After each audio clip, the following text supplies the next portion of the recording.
Hello दोस्तों, कैसे हैं आप लोग। तो उम्मीद अच्छे ही होंगे और हमारे यूट्यूब चैनल को सब्सक्राइब ज़रूर कर दीजिएगा आप लोग। आज मैं आप लोगों को एक प्यारा सा सोहर सुनाऊंगी, तो उम्मीद अच्छा लगेगा। कौने बाना बोलेली कोयलिया, कौने बाना मोर बोले हो। कौने बाना बोलेली कोयलिया, कौने बाना मोर बोले हो। हे सखिया कौने बाना बोलेली चिराइया, जागी ना देखी भोर भइले हो। वृंदावन बोलेली कोयलिया, त सुंदरे बन मोर बोले हो। वृंदावन बोलेली कोयलिया, त सुंदरे बन मोर बोले हो।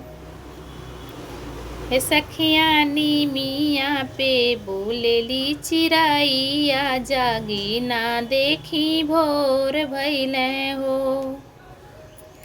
हे सखिया नीमिया पे बोलेली चिराइया, जागी ना देखी भोर भइले हो।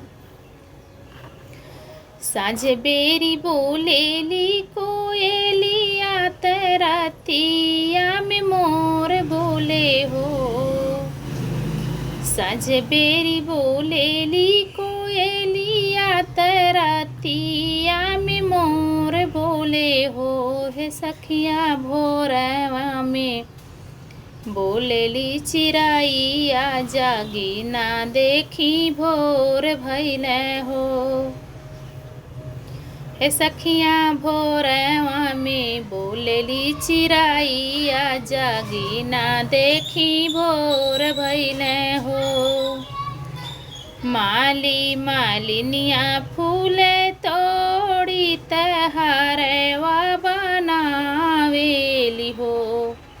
हे सखिया गंगा से जल भरी लावे, त मंदिर धोवे हो।